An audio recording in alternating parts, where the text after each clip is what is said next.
आप सबों के चरणों में मैं प्रणाम करती हूँ, मेरा प्रणाम स्वीकार करें।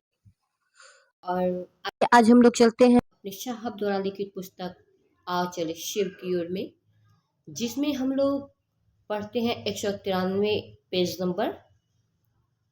हमारे साहब यहाँ पे लिख रहे हैं, प्रचलित शिवोपासना भी भगवान शिव से व्यक्ति को युक्त करती है, किंतु आज के व्यक्ति के लिए उसके परिमार्जन की आवश्यकता है। यानी प्रचलित शिवोपासना यानी हम लोग भगवान शिव की जो पूजा अर्चना करते हैं, जिसमें फास्टिंग करते हैं, उपासना करते हैं, ऐसे भगवान शिव से व्यक्ति को युक्त करते हैं, किंतु आज के व्यक्ति के लिए उसके परिमार्जन की आवश्यकता है। साहब कहना चाह रहे हैं कि आज के व्यक्ति जो है, उनकी चेतना जो है वो बीमार हो गई है, और वैसे बीमार चेतना के लिए व्यक्ति को चिकित्सक की जरूरत है, इलाज की जरूरत है। इसीलिए साहब कह रहे हैं कि शिव व्यक्ति की चेतना के परिमार्जन के चिकित्सक है। यानी शिव ही ऐसे हैं जो कि व्यक्ति का चेतना जो है उसके परिमार्जन यानी चेतना का जो परिमार्जन यानी जो उसके बुद्धि, जो सद्बुद्धि, उसके विचार जो सही काम नहीं कर रहे हैं, जो कि आज हम आप परिवेश देख रहे हैं, भाई भाई को नहीं पहचान रहा है, बाप बेटी को नहीं पहचान रहा है, माँ बेटे को नहीं पहचान रही है, ऐसी चेतना आज लोगों के अंदर है। तो उसी की चेतना के परिमार्जन के लिए चिकित्सक की जरूरत है, जो कि आज वह चिकित्सक का काम हमारे गुरु शिव, मेरे गुरु शिव कर रहे हैं। अतएव मैंने सोचा कि शिव से जुड़े जो लोग हैं, विशेषकर शिव के शिष्य, वे महाशिवरात्रि के दिन सवा घंटे या 5 घंटे तक शिव नाम संकीर्तन करें। साहब इसीलिए यह सोचे कि विशेषकर शिव के शिष्य महाशिवरात्रि के दिन सवा घंटे या 5 घंटे शिव नाम संकीर्तन करें। इससे जिसका यह असर होगा कि व्यक्ति का जो चेतना आज बिल्कुल बीमार पड़ चुका है, उस चेतना में कहीं ना कहीं परिमार्जन होगा। इसलिए साहब हमारे इस काम को करने के लिए कह रहे हैं कि शिवरात्रि के दिन हम लोगों को या तो सवा घंटा या 5 घंटा, जितनी देर हो सके उतनी देर महाशिवरात्रि के दिन हर भोला भोला भोला हर हर, हर शिव शिव शिव हर हर, यह संकीर्तन भजन किया जाए। ऐसे मैं यह जानता हूँ कि प्रबल जागतिक आकर्षण के कारण भजन, कीर्तन, प्रवचन और नीति श्लोकों का आज के व्यक्ति के मन पर अस्थायी प्रभाव नहीं पड़ता। साहब कह रहे कि वैसे मैं यह जानता हूँ कि आज जो लोग जगत के आकर्षण में फंसे हुए हैं, जगत का आकर्षण जो लोगों को अपने समेटे हुए हैं, अपने में घेरे हुए हैं, यह आकर्षण के कारण भजन, कीर्तन, प्रवचन और नीति श्लोक का आज के व्यक्ति के मन पर अस्थायी प्रभाव नहीं पड़ता। यानी आज हम लोग देख रहे हैं कि जगह जगह लोग कंटिन्यू भजन कीर्तन करते हैं, प्रवचन करते हैं, लेकिन करने को तो करते हैं पर उनके मन पे असर नहीं पड़ रहा। वो लाख भजन कीर्तन कर रहे हैं, प्रवचन कर रहे हैं, लेकिन फिर भी इंसानियत भूल चुके हैं, मानवता भूल चुके हैं। इसीलिए साहब इस बात को लिख रहे हैं कि व्यक्ति के मन पर अस्थायी प्रभाव नहीं पड़ता। अतएव महाशिवरात्रि के अलावा अन्य दिनों में मैं भजन कीर्तन आदि का परामर्श नहीं देता। साहब कह रहे हैं कि यह एकमात्र महाशिवरात्रि के दिन के लिए ही साहब कह रहे हैं कि सिर्फ उसी दिन यह संकीर्तन भजन किया जाए, उसके अलावा इस परामर्श हमारे और कभी करने के लिए नहीं देते। ये एकमात्र महाशिवरात्रि के दिन ही साहब की तरफ से छूट है, उसके बाद साहब हमारे इसका परामर्श नहीं देते। जैसे कि हम लोग चर्चाओं में देखते हैं, साहब मेरे कहें कि भजन जो है यह चटनी का काम करता है, भजन कीर्तन के फेर में हम लोगों को नहीं पड़ना है। हम लोगों को एकमात्र हमारे साहब जो कहे हैं कि शिव का शिष्य बनिए और लोगों को भी शिव का शिष्य बनाइए।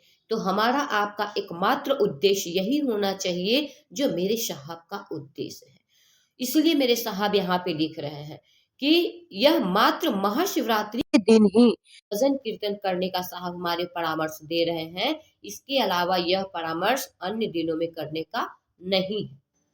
यद्यपि मैं इसका विरोध भी नहीं करता जब तक कि व्यक्ति और समाज पर इसका प्रभाव ना करे। मैं इसका विरोध नहीं करता क्योंकि साहब देख रहे हैं कि लोग अपने मनमानी कर रहे हैं। जहां तहां लोग महादेव की चर्चा के नाम पे भजन कीर्तन कर रहे हैं, नाच रहे हैं, गा रहे हैं।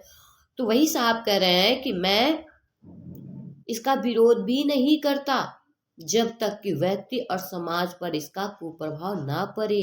यानी कि जहां तक लगता है साहब को कि इतना भजन से काम चल रहा है, इससे किसी का बुरा नहीं हो रहा है, समाज पे कुछ गलत असर नहीं पड़ रहा है, तब तक साहब नहीं रोक लगा रहे। लेकिन जहां पे देख रहे हैं कि महादेव के नाम पे लोग नाच रहे हैं, गा रहे हैं, जिसके वजह से समाज पे कुप्रभाव पड़ सकता है, गलत प्रभाव पड़ सकता है, व्यक्ति पे गलत प्रभाव पड़ सकता है, तो साहब वहां के लिए कह रहे हैं मैं उन सामाजिक धार्मिक नीतियों परंपराओं का विरोध नहीं करता जो मानव को मानव से जोड़े, शिवोन्मुख बना। आप कह रहे हैं कि मैं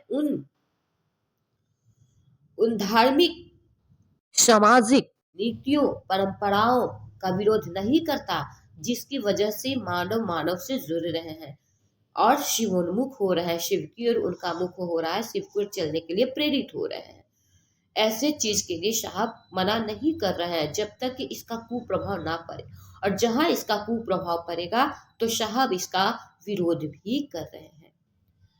साहब लिखते हैं देश के संवैधानिक एवं वैधानिक दायरे से बाहर मैं कुछ भी नहीं करता।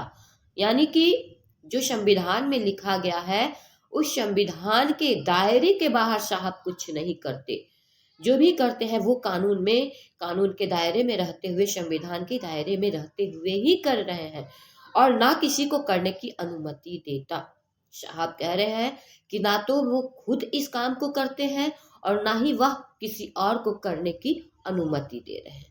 अंधविश्वास, रूढ़िवादिता और अन्य कुरीतियां जो समाज और राष्ट्र के लिए हानिकारक है उनका विरोध आवश्यक है।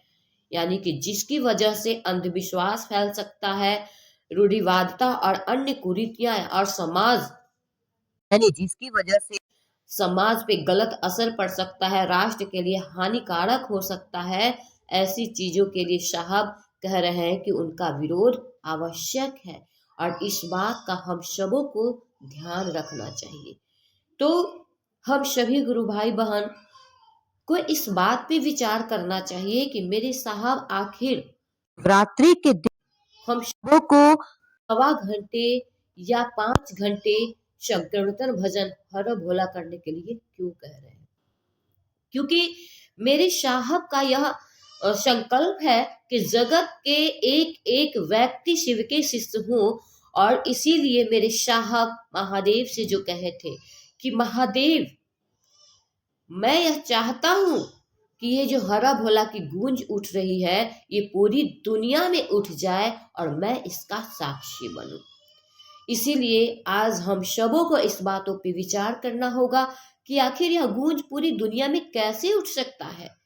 तो इसके लिए तो हम सबको मिलकर प्रयास करना होगा और इसके लिए हमारे साहब कहें कि घर घर में, हर घर में सवा घंटे हर भोला हर भोला भोला हर हर संकीर्तन भजन किया जाए, क्योंकि हम सभी के घर के एक एक सदस्य को शिव शिष्य होने का अधिकार है। हम सब बाहर जाके शिव शिष्य बनाने का काम करते हैं, लेकिन हमें घर के परिवार को भी शिव शिष्य बनना है। इसीलिए हम साहब जो कहते हैं कि हर चर्चा स्थल हो, इसके लिए हम आप शिवरात्रि के दिन सवा घंटे या संभव हो तो 5 घंटे अपने अपने घरों में संकीर्तन भजन करने का प्रयास करें, ताकि साहब की चाहत पे हम आप खरे उतर सके। हमारे साहब जो चाहते हैं कि यह पूरी दुनिया में हर एक घर में यह गूंज हर भोला की उठ जाए और उस गूंज से पूरी दुनिया गुंजायमान हो जाए, तो इसके लिए हम सबको मिलके साहब के उद्देश्य की ओर चलना होगा। हम आपका अपना यह चाहत होना चाहिए जो मेरे साहब की चाहत है। और फिर मिलते हैं हम लोग आगे के वीडियो में। तब तक के लिए आप लोगों के चरणों में मैं प्रणाम करती हूँ। मेरा प्रणाम स्वीकार।